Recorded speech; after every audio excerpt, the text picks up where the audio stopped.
रहीम अस्सलाम वालेकुम। मैं ज़मान बलोच अपनी चैनल फ़ाइट फॉर राइट्स तरफ से हाजिर खिदमत हूँ। आज मैं बात करना चाहता हूँ पाकिस्तान के उस कौमी हीरो का जिसने पाकिस्तानी को सर फ़ख्र से बुलंद कर दिया है। इत्तेफाक से उसका नाम भी फ़ख्र ज़मान है। आप लोग बहुत अच्छी तरह से जानते हैं इस वक्त इंडिया में वर्ल्ड कप चल रहा है। पाकिस्तान अपना छठा मैच खेल रहा था, पर 6 मैचों में पाकिस्तान तकरीबन 3 मैच हारा चुका था और बहुत बुरी तरह से हारा चुका था।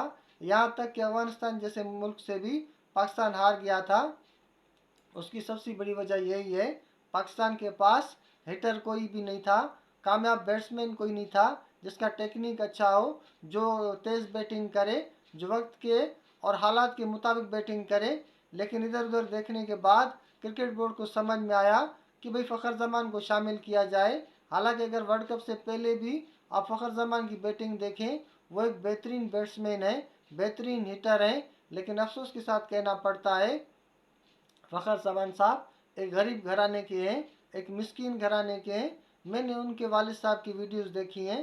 वो बिल्कुल सीधा साधा नमाजी बंदा, छोटा सा दाढ़ी रख कर, वो उससे तो बात करना भी नहीं आता।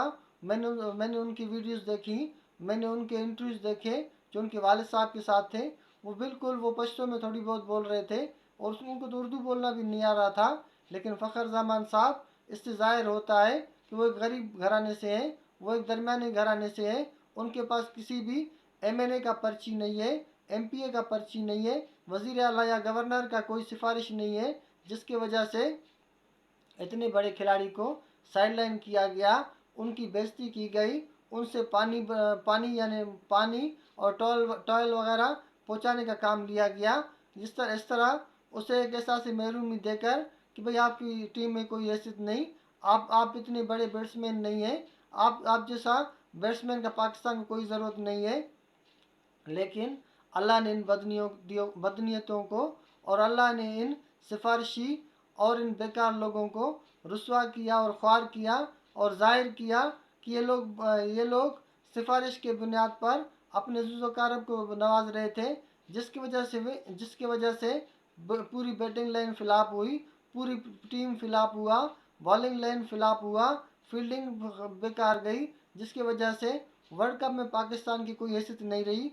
फिर बाद में इनको होश आया, क्यों न वापस नाम बेहतर करने के लिए उन खिलाड़ी को शामिल किया जाए। एक तो प्रेशर भी था, मीडिया में पूरी दुनिया की मीडिया उठा रही थी उस बात को कि भाई इसने पाकिस्तान ने ये किस तरह की बैटिंग लाइन दी हुई है जिसका कोई भी बैट्समैन मुस्तकिल नहीं है, जो 150 से 200 स्कोर नहीं लगा सकता या चेस नहीं कर सकता, वो किस तरह वर्ल्ड लेवल की टीम है, या वो किस तरह वर्ल्ड कप खेलने आई है, या इस वक्त जो वन डे में रैंकिंग में पाकिस्तान 1 नंबर है, इस पर भी लोग तबसरे कर रहे थे, लोग हंस रहे थे और वो पूरी दुनिया सुन रही थी। लेकिन वर्ल्ड इसमें इतनी जिल्लत रुसवाई उठाने के बाद फिर बोर्ड को ख्याल आया, क्यों न फ़ख्र ज़मान को शामिल किया जाए।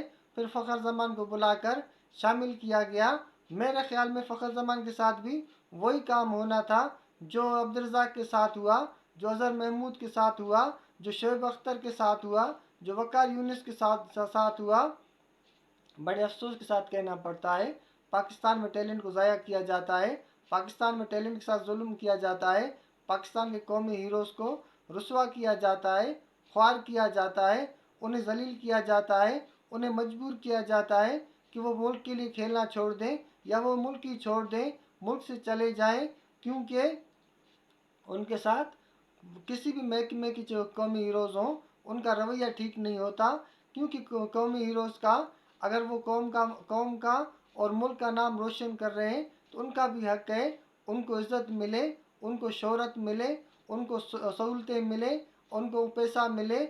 और उस सबसे बड़ी बात ये है, इज़्ज़त की बात है, जहाँ भी उनका नाम लिया जाए इज़्ज़त से लिया जाए और उनको अच्छी पोजीशन मिले।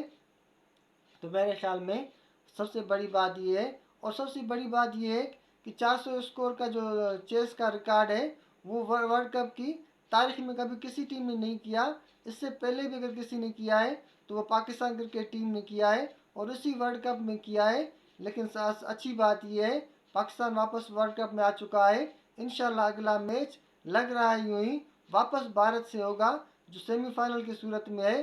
सेमीफाइनल के लिए फ़खर जमान साहब वैसे भी इंडिया के खिलाफ बहुत बेहतरीन खेलते हैं, तो मेरे ख्याल में फ़खर जमान साहब को अभी किसी भी तरह से ड्रॉप नहीं करना चाहिए। चाहे वो 1 मैच में हो, 2 में हो, चाहे 10 में भी फ्लॉप जाए, इतने बड़े प्लेयर को फ्लॉप करना किसी भी तरह से अक्लमंदी नहीं है। उसे निकाल देना किसी भी तरह से अक्लमंदी नहीं है। हमने देखा सचिन तेंदुलकर को, रविंद्र सहवाग को या विराट कोहली को, वो सालों साल नहीं खेल सकते थे। यानी 0 पर 8-8 10-10 मैच 0 पर आउट होते थे, लेकिन उसके बावजूद फिर भी जो बोर्ड था इंडिया का, वो उनको खिलाता था। उनको पता था एक न एक दिन ये लोग परफॉर्मेंस देंगे और मैचें जितवाएंगे अपने मुल्क को, और वही हुआ। वो विराट कोहली, वो सचिन तेंदुलकर इस वक्त जो दुनिया के वर्ल्ड लेवल के पहले नंबर बैट्समैन बन चुके हैं, लेकिन उनके लिए बोर्ड ने भी उनके साथ ताउन किया।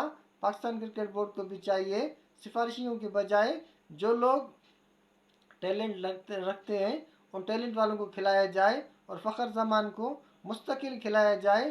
किसी भी तरह से किसी खिलाड़ी को थ्रेट न किया जाए कि भाई इस मैच में आप नहीं खेलें तो आपको निकाल देंगे, तो ज़ाहिर उस प्रेशर में कहाँ खेल सकता है। तो सबसे पहले पाकिस्तान क्रिकेट टीम को मुबारकबाद हो, पाकिस्तानी को मुबारकबाद हो, और फ़खर जमान को भी मुबारकबाद हो। अल्लाह ने उनको बहुत बड़ी कामयाबी दी है